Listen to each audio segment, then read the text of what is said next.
After what happened to me all those years ago, the one place in the entire world that rattles my body and sends chills up my spine happens to be my grandmother's farm.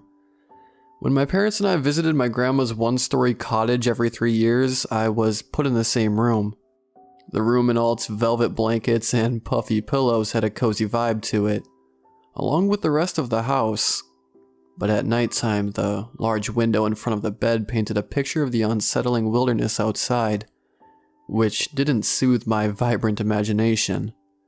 And ever since I was 6, my brain terrified me with that imagination using vivid nightmares, night terrors, sleep paralysis hallucinations, and everything in between. So naturally, my fear of the window was warranted. Most kids have monsters under their beds or in their closets. But at my grandma's house, my boogeyman lurked outside that window.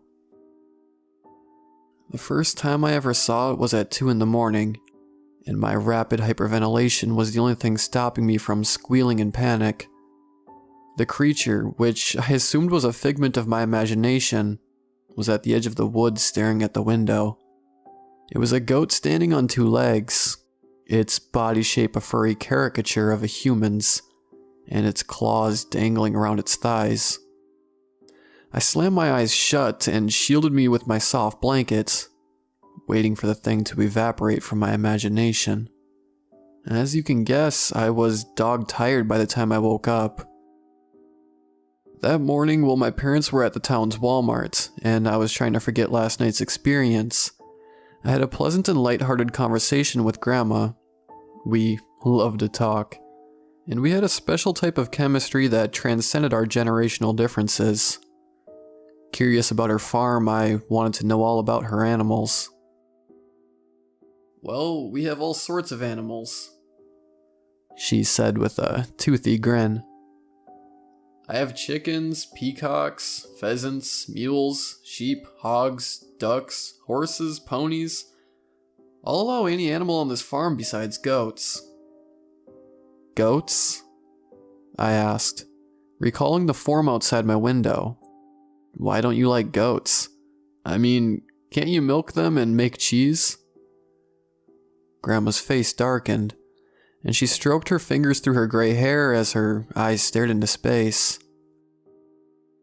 "Well, according to some people, after God created sheep, Satan, in an effort to desecrate God's sheep, created goats, an imperfect species.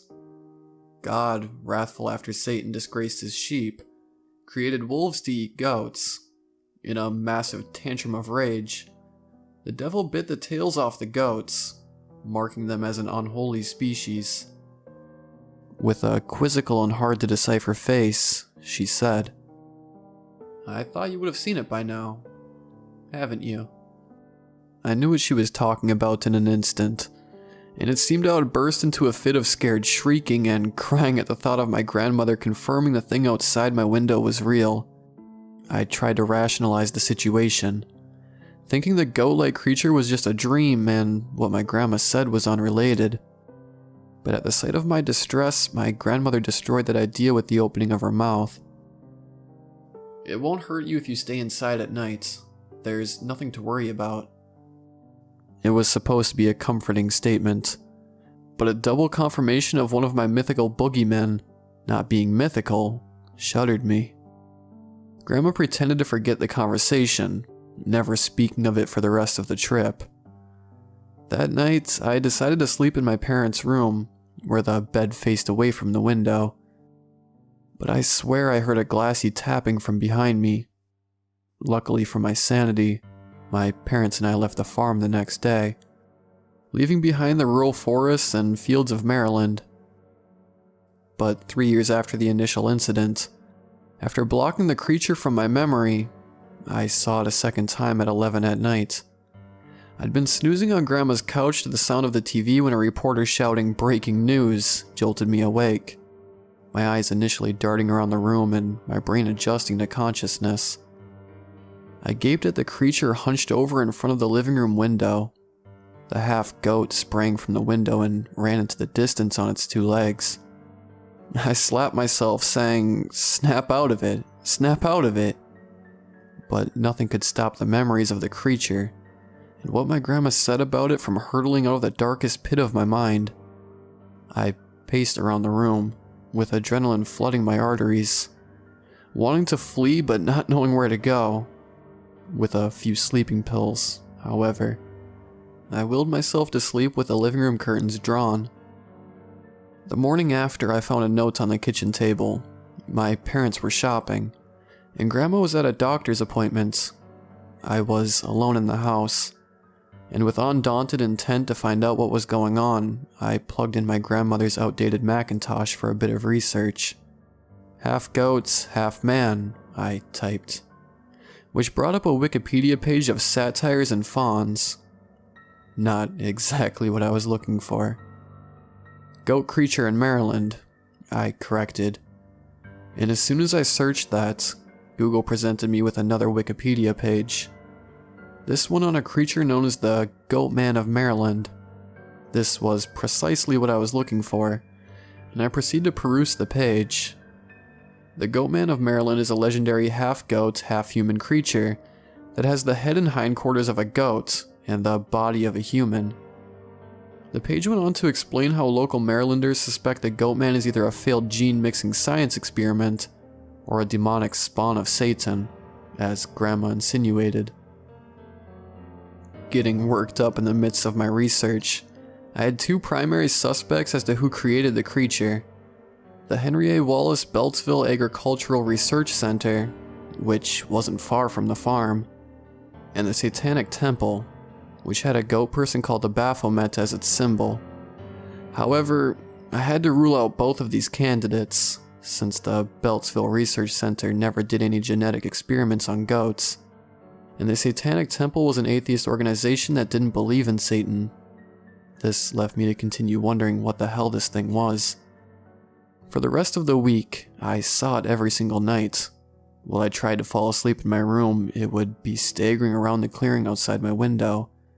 If I were watching TV late at night, the Goat Man would be gazing at the screen from the living room window. And on the last day, when I was feeding Grandma's peacocks in the evening, she came to bring me inside after she saw it approaching the farm. By the end of the second visit, seeing the Goat Man was a usual occurrence. And with the occasional reminder from Grandma, I respected it and its personal space.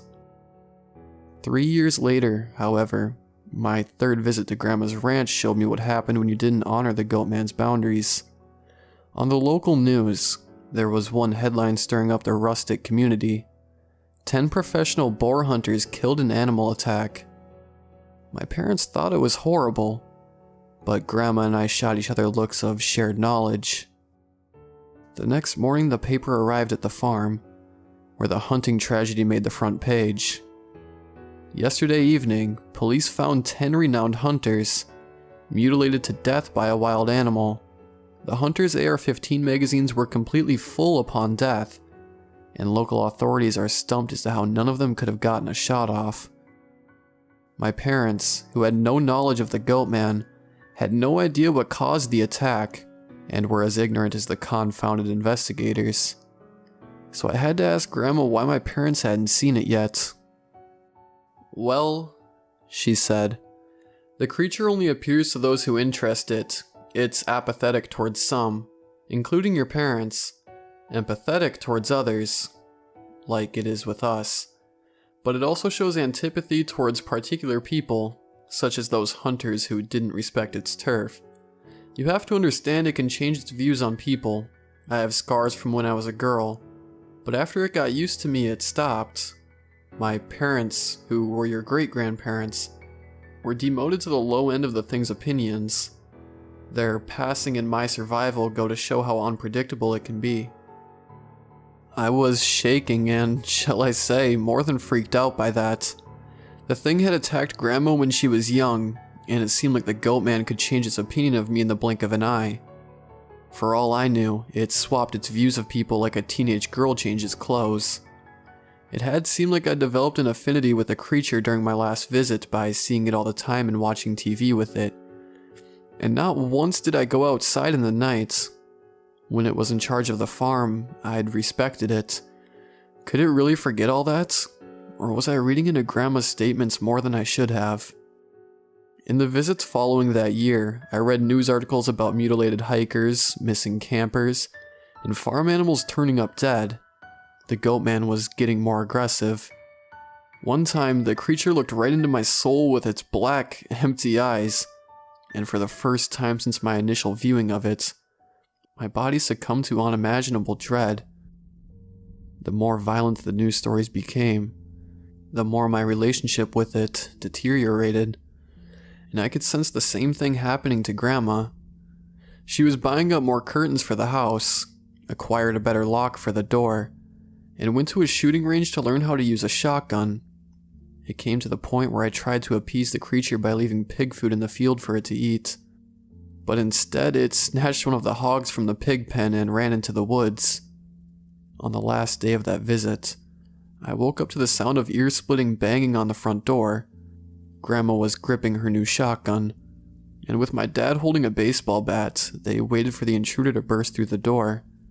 Yet the banging subsided after a few minutes, the chirping and croaking of crickets and frogs replacing it within the hour. After that incident, we didn't visit the ranch for 5 years, and I was nearing the end of high school by then. My parents encouraged Grandma to move out of her house in light of people in her town being discovered murdered in their own homes. But being the stubborn Marylander she was, she decided against it. Besides, she thought she knew how fortified her cottage was. A few weeks ago, we returned to that awful farm, finding barbed wire strewn about the outskirts of the field. There were fewer animals than there was half a decade ago, and I swear some of the surviving pigs had faded scars on their bodies from scratches, stabs, and bites not even the most vicious bear could manage. I was more jittery than I'd ever been in my life, and that's not a hyperbole. I was jumpier than when I took the SAT, 10 times more jittery than I was when I asked my crush to prom, and feeling like a soldier going to war on a foreign continent. And it was all because I knew that Goatman was scheming someone in the deep woods, sensing my arrival on its territory. I spoke with Grandma, who showed me a newspaper talking about how the FBI was getting involved in the murder investigations in rural Maryland, and that the perpetrator would be behind bars soon. However, as Grandma told me, other farmers around town were speaking about how the FBI's true motive was to cover up the real culprit. I poked at my food during dinner, ignoring the discussion my family was having. Afterwards, I sauntered to my room and made sure the door was shut before I hopped into bed and waited. After hours of anticipating, in the field behind the window, the monster dragged the bloodied body of a peaceful doe into view. The goatman ripped the deer's intestines out and gnawed at its insides with its death-loving fangs, spilling blood onto the moonlit ground. It turned its head to face my direction, hurling a piece of deer at the window. I jerked as blood splattered against the pane like a sheet of rain, startling me to full awareness. Me rushing from my bed to get a closer look at the field, I saw the goatman had left behind the deer corpse. It was mocking me, and I was sure of it. I settled back to bed with the blood sliding down the window, wrapping myself in my blanket as if it was armor, and preparing for whatever might happen next. I have no idea how, but I drifted asleep with a piece of the creature's latest meal stuck to my window. That was when I had the worst nightmare any human mind could produce. It was a once-in-a-lifetime dream of horror, where the creature had crept into my room and was slicing chunks of muscle from my limbs, and carving blocks of my flesh out of my torso with its claws, chalking me with its horns. The pain was real, and I smelled the rotten stench of the creature's dirt-matted fur. It was as if my mind was nagging at me, and screaming at the top of its lungs for me to wake up. So I did. Soaked in sweat, I sent my eyes flying open, gasping like I drowned to near death. As I scrambled to see any sign of the goatman's presence outside, I panicked upon seeing several inconsistencies with how the room was when I went to sleep. The door was wide open, and something had smeared deer blood on the inside of the window. and that's when the monotonous tapping reached my ears. Not from the window, but from my bed frame. 2 furry hands slumped over the frame, claws dripping blood onto the sheets. I froze, the form getting to its feet and tilting its head as it examined me. Too weak to fight and too shocked to run, I wanted to die. But to my surprise, instead of slashing my belly, the goat man spoke. "You aren't ripe enough," it said, before crouching on all fours and scurrying out of the house. When the police arrived, they found the lifeless body of Grandma, who had died of a heart attack. After that, the FBI showed up, erasing all evidence of forced entry and the strange incidents of deer blood being inside the house. My sobbing and traumatized parents took us to a hotel, and I rejoiced at the fact that our room was on the 3rd floor. I shed a few tears and had a good rest, the thought of what the creature had said zipping through my mind. That was 2 weeks ago, and until now, I believed I would never have to see that farm for the rest of my life.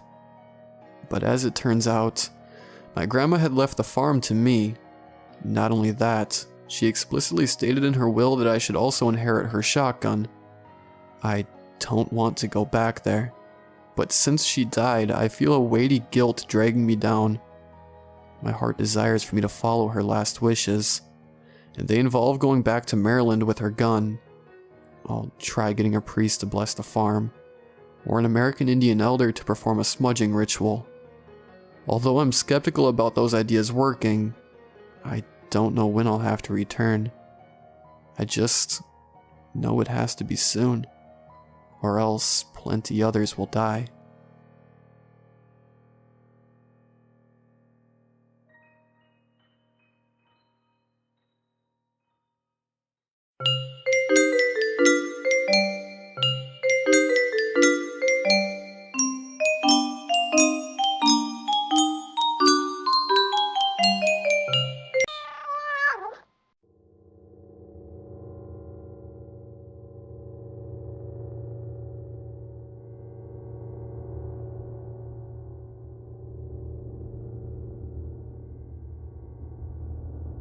Number 1.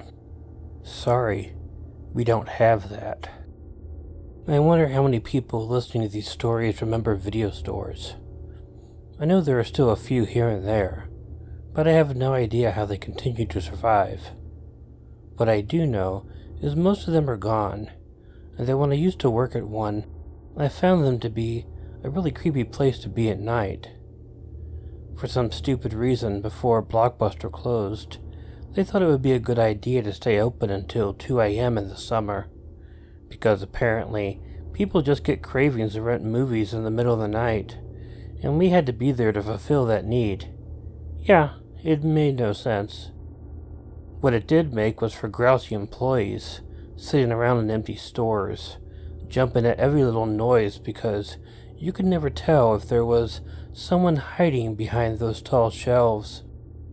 And that's exactly when the story takes place. The sweltering summer heat and the industrial air conditioning combined in the large windows in front to cause them to be completely fogged up. The store was silent as I muted the annoying trailer that we kept on loop at all hours of the day, having heard it one too many times already. My manager was in the back doing manager things, which I assume meant jerking off or something, and I was standing up at the counter bored as ever, having completed every closing duty possible an hour before close. I couldn't even remember when the last customer had come in. In fact, now that I thought about it, I couldn't remember when the last customer left. Suddenly I wasn't sure that I was alone in here after all. I decided to do a sweep of the store just in case. So I left the front and walked along the new release wall, looking into aisle after aisle as I passed it. The shelves in the middle of the store were 6 feet tall, so I couldn't see most people without doing this. I passed drama and action without seeing a soul, but when I reached comedy, I heard a noise further up the aisle. Nothing sinister, just the light thunk of DVD cases bumping into each other. Either the manager had come out of the back without me knowing, or we had a customer in the store. Yay. The noise was coming from further down, closer to the anime and horror section. I decided to go say hi and see if they needed anything. As I got closer, I noticed the sound again. I assumed they were picking up the boxes to read and putting them in the wrong place, causing them to bang into the other boxes. More so for me to clean up, I guess. The first thing I saw as I reached the aisle was the empty DVD boxes lying all over the floor. What the hell? I hadn't heard any crash or anything. When I rounded the corner, I saw him sitting in the middle of the aisle, with all the cover boxes lying around him. I stood there and watched as he would pick one up, study it, and put it back down on the floor. What was he doing? I was very pissed that I was going to have to clean this mess up. "Sir, can I help you?" I was a bit snippy, because I was annoyed and I instantly regretted it. He turned to look at me, but it was the strangest movement ever. He moved in a slow, jerky motion like a robot. When his eyes met mine, well, they didn't. His eyes were vacant, and he smiled and just said, "You don't have it." I was chilled, far beyond the air conditioner. I backed up a step. "What don't we have, sir?" "You don't have it," he said again, tilting his head at me. Apparently I was supposed to know what he was talking about. I'm sorry. If you can tell me what you're looking for, maybe I can help you." But I was thinking, fuck that. I don't want to help this guy. Get him out of my store. He turned away from me and hung his head, still sitting on the floor. No, it's no good. "You don't have it. You don't have it." He began to stand up, and I took a step back. "Yeah, well, sorry," I said, as he jerkily got to his feet. I had no idea what was going on with this guy. We can't carry everything. Now he was standing there looking at his feet, or at the mess he created on the floor. Either way, he was looking down and not at me. I was silently grateful about that. I didn't like those eyes at all. "Well, we close soon," I lied. We still had at least an hour. It must have been the wrong thing to say. His head snapped up and he stared at me. Instead of vacant eyes, they were piercing. I backed up again. "You don't have it," he said again. "You don't have it." He began walking toward me. I backed right into the new release wall without knowing I was moving. I felt the shelves hit me in the back and DVDs tumbled down around me. I turned and bolted to the back door where the manager would be. The big, lovely metal door that locked automatically. "You don't have it!" he bellowed over and over again. I heard the crunch of DVDs under his feet as he chased me. "You don't have it!" I reached the back door and pounded frantically on it, screaming to be let in. The manager opened the door and I nearly knocked him over in my haste to get behind that door. He must have seen what I was running from because he slammed the door quickly, then helped me from the floor, where I fell once my shoes had left the carpet and hit the slick floor of the back room. "What the—" "I don't know," I interrupted. "Call the police." There was pounding on the door as the band reached it, punctuated by cries of, "You don't have it!" And suddenly, there was nothing. We stood there staring at each other. The manager finally grabbed the phone and called the police. I sat in the chair at the desk and my eyes fell on the monitors for the security system. Obviously, whatever the manager had been doing back here didn't involve watching them. I scanned them, but then saw no sign of the guy. Just a huge mess that was left behind of the scattered boxes and the DVDs I had knocked off the release wall. He had left so quickly? The police came and took our statements. The manager gave them the security footage, which did show everything that had happened, which made me feel a little more sane. But no arrest was ever made, to the best of my knowledge. I never knew who he was, or what he wanted, or what was wrong with him. And I never knew what it was that we didn't have.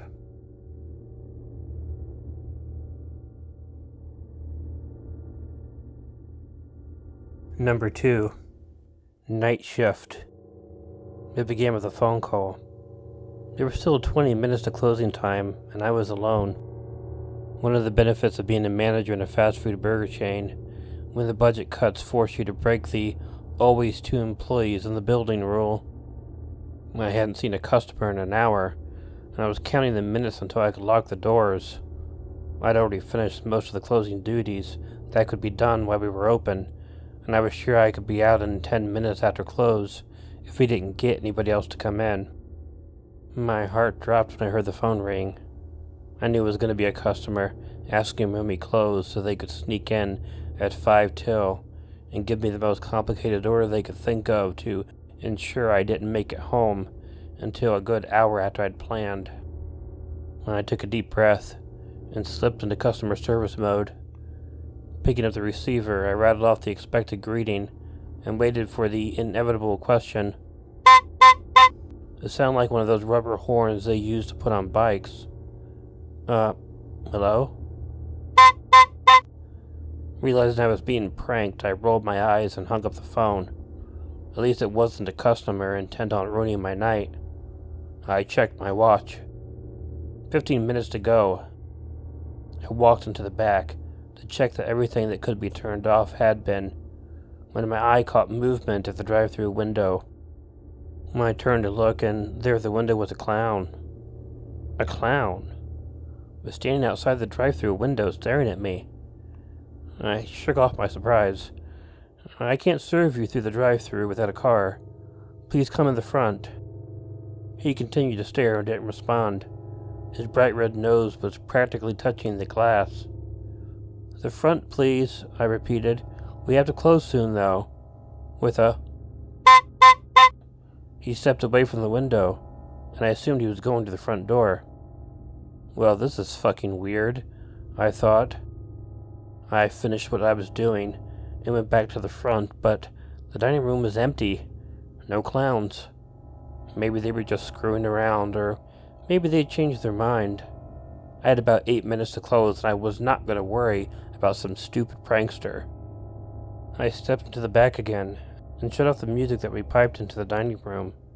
I hated this CD, the same shit over and over again. In the silence, however, I heard another noise. It sounded like some sort of music. It was really quiet. I stepped into the front again and searched for the sound and recognized the tinkling tunes of a music box. What the hell's going on? I still didn't see anyone in the dining room. I walked towards the far end of the counter and realized the music was coming from the hall that led to the restrooms. The door to that hall was in the kitchen, so I went back there. But when I looked towards the door, I saw framed in the porthole window the staring face of the clown for the drive-thru. I found myself suddenly grateful that that door was locked from the kitchen side. The music box continued to play, and the clown continued to stare through the window. His face was slack, no smile, no frown, just a blank stare. His makeup, though not smeared, looked somehow faded, and there was more skin tone than white, though he still had a bright red mouth, an exaggerated blue eyeshadow, and of course, a big red rubber nose. What the hell was going on? I mean, who was this guy? Was he just messing with me? Or was he some sort of psycho? Somehow I managed to find my voice. I'm sorry we're closed. You'll have to leave. I didn't care that we likely had 10 minutes left. Policy be damned. I wanted this guy out of my store. He showed no sign that he had heard me. He continued to stare through the window. I knew I wasn't truly safe.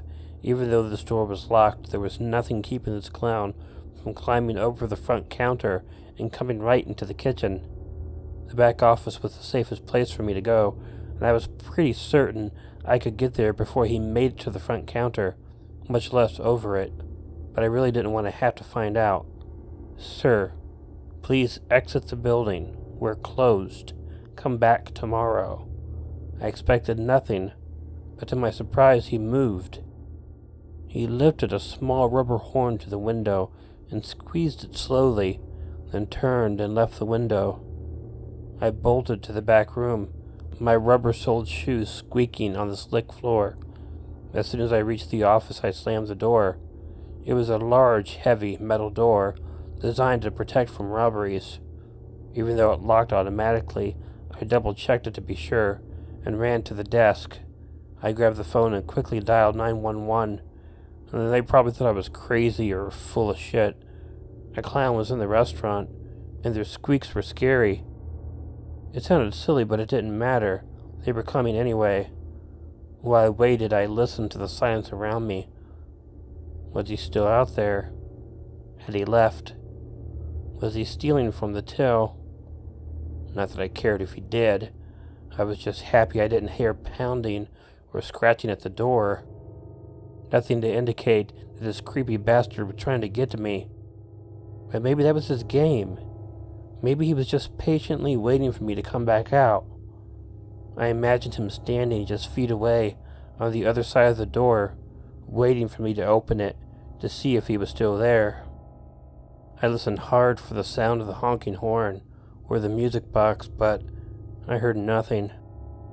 Finally, the police arrived, and it was their knock I answered. I admit I still thought I'd see the clown when I opened the door, but there stood an officer of the law, and I'd never been so happy to see a cop. By the time I finally got out that night, it was well after closing. The cops didn't find the clown, but what they did find was the music box sitting on the counter. When you opened it, there was a little dancing ballerina clown, and it played that tinkling music I would never forget. It's been 2 weeks, and I've not seen the clown again, nor heard of any more sightings. But I'll tell you, budget cuts be damned. I'm never going to be alone in that place at night again.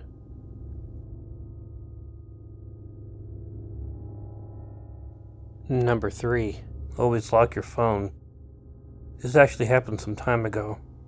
I can't even remember if it was possible to lock a phone back then. I had a LG chocolate before the time of smartphones, and I used that phone for everything. Specifically, I used that phone to take some very personal photos that I sent to my long-distance boyfriend. I don't know what it is about using cameras to take pictures of naughty things, but it's been going on since cameras were invented. It's really kind of interesting if you look into it, but I digress. The point is that I had taken some very personal photos for my boyfriend, and I never deleted them, or apparently locked my phone. Then came the day when my boyfriend was coming to visit, and I had to drive to the airport after work to pick him up. I worked at a big-name cell phone retail store, so lucky for me I had 2 phones. The personal one I told you about, and my work phone. When I got out of work the night I was to pick up my boyfriend, I went to the Target by my work to grab a few things before I headed out. What I didn't know was that when I got into my car, I somehow dropped my phone in the Target parking lot. I realized when I was halfway to the airport. I pulled over to text my boyfriend, only to realize I didn't have my phone.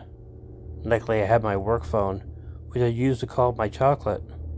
I was hoping someone would pick it up so I could ask them to return it to my work, as it was right next door.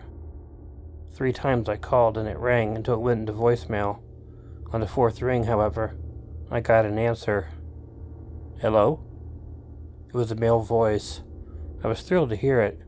I told him my name and was just telling him about where I worked when the phone call cut off.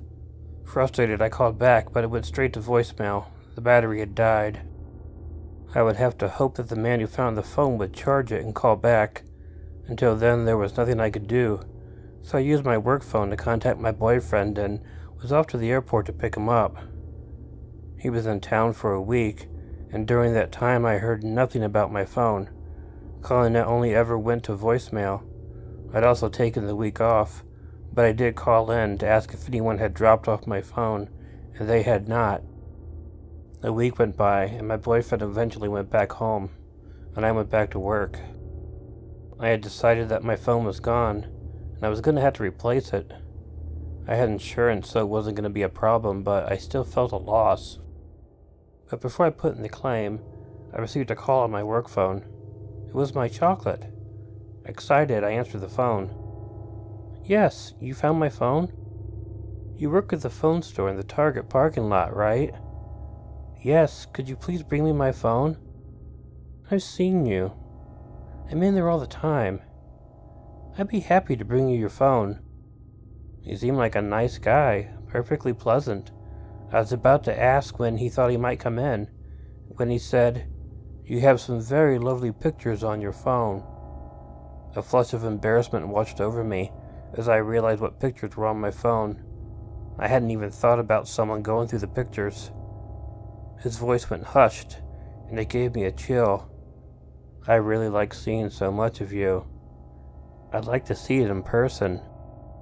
I'm sorry, I have a boyfriend. If you could just return my phone, please, I would like that. Otherwise, I'll just replace it, thanks. Oh no, I'll bring it to you. I have an account there. I see you all the time. I'll be right in after work. Bye, lovely girl.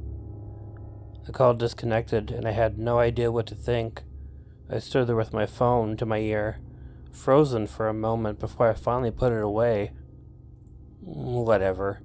He would bring me my phone, and I'd tell him I appreciated it, but I was spoken for, and he wasn't going to get to enjoy anything more than my pictures. I went back to helping customers and trying not to think about it, but in the back of my mind I kept wondering if every man who came to the counter was him. I felt naked to their eyes, though I was fully clothed. I began to get sick to my stomach. I finished taking a payment for one customer, and as I stepped from the counter, I was closing out their account, when the next person laid a chocolate phone on the counter. It was my phone. I looked up into the face of an average-looking, middle-aged man. He smiled, and it seemed like a normal, warm smile. I felt exposed, but I also felt like I'd been worried for nothing. He was a normal person who just happened to see some pictures on a phone. It was embarrassing, but I guess I could be flattered that he liked them. I reached for my phone, and as my fingers touched it, his hand came down on mine. It was a gentle touch, but it was unwelcome. I quickly grasped the phone and pulled my hand back. I looked up at him, puzzled, and he was still smiling. He leaned closer over the counter and spoke in hushed tones. "I've done you a favor. I'm really looking forward to getting one in return." My hand seemed to sting where he touched me. My stomach soured. "Thank you for returning it, but I'm afraid that's all I can give you. You're very beautiful." He continued as though I'd said nothing. "I come in here all the time to pay my bill, usually with my wife. Don't you recognize me?" Suddenly, I did recognize him. Just as he said, he and his wife came in every month to pay their bill. Yeah, I managed to say. "I'll try to come in without her next time. Thank you for the pictures." With that, he straightened up, turned, and left. I should have told someone then, but I didn't. I figured I had my phone, and when he came in, I'd just treat him like every other customer. And that's what I thought, anyway. Besides, what good would telling anyone do? What could they do about it? I was the one who took the dirty pictures. I felt like it was my fault for doing something naughty. I was foolish, and I deserved the attention I was getting because I brought it upon myself. That's what I was thinking every time I received a text from him the next few days.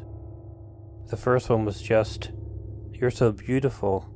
I still have your pictures. I really like them." And that's when I realized he'd taken the pictures off the phone. Again, I hadn't even thought of that. So he was enjoying my private pictures even though I've gotten my phone back. It was the second text that really shocked me. It was a picture. Proof of his enjoyment of my pictures. At first I texted him back. I told him I had a boyfriend. I told him those pictures were for my boyfriend, and I never intended anyone else to see them. I told him I wasn't going to ever show him anything in person, and I begged him to leave me alone. For some stupid reason, I still didn't tell anyone else because I felt like it was my fault for taking the pictures to begin with. As if somehow doing something dirty, though it was in private and intended only for the viewing pleasure of my boyfriend, I had asked to be treated this way by some stranger. A week later, he came into the store to pay his bill. His wife was with him. They had an issue with the automated machine, and I had to help fix it. He stood too close as I knelt to work on the machine, and while his wife didn't seem to notice, I was very uncomfortably aware of the situation. And finally, I felt like I had to say something to someone. I spoke to my manager. I told him about losing my phone and about having some personal pictures on it. I felt ashamed as I told him and felt like he was judging me. He knew the person I was talking about, and his solution was that whenever this customer came in, he'd make sure that somebody else would help him. He would tell the guy that he was no longer allowed to talk to me. In these days of Me Too, this all seems quite inadequate. But it's how it went. After the manager spoke with him, there was a short period of silence. He stopped sending me messages, and I didn't see him in the store. Finally, I felt like he was going to forget about the whole thing. However, a week later, I worked the closing shift and went to the store on the way home, so it was nearly midnight when I pulled into the driveway. I got out of the driver's seat and shut it, then opened the back door to get out the groceries, when I heard the crunch of a footstep on the gravel. I turned around, grocery bag still in hand, to see him standing there in my driveway. I was stunned. How could this be possible? How did he know where I lived? Before I could think anything more, he stepped closer, too close. Had my car door been shut, I would have been pinned against it. As it was, the open door was to my right, and on the left I heard the clunk of the cans in the grocery bag hit the side of my car, and in my haste to back up, I knew at that moment he could push me into the back seat, and I would have little ability to defend myself once there. He was sniveling on about my having betrayed him. I really wasn't listening. I was focusing on the straps of the double-bagged plastic of my left hand, and not on being pushed to the back seat where the rest of my groceries sat. In my right hand I was still clutching my keys. It was risky to move my right hand, as it was keeping me balanced and free from falling back into the car, but I had to do it. I pulled my hand away and jabbed at his face with my key, forcing him to stumble backward and giving myself the room I needed. I pushed myself away from the car and swung the bag of groceries at him. I was hoping to hit him in the head, but I think I hit his shoulder and chest instead. It was still enough to knock him onto his ass. I ran for the front door. I felt his hand on my ankle, but I kicked him off and just ran. When I got to the door, I was never more grateful to only have 2 keys. I unlocked it and slid in, slamming the door behind me and throwing on the chain. I heard him slam up against the door, and he began pounding on it, demanding to be let in, saying I owed him this and so much more nonsense. Since this was a time before landline phones were obsolete, I was able to grab mine and call 911. At the first sound of a siren in the distance, the pounding stopped. They caught him on his way back to his car, parked around the corner. I'll spare you the court details, as it never went very far. I don't really understand why not, but this isn't the place to argue that.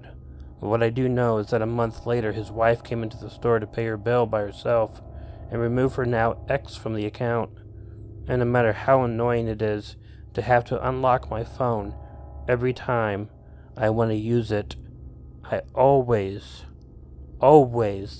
lock my phone.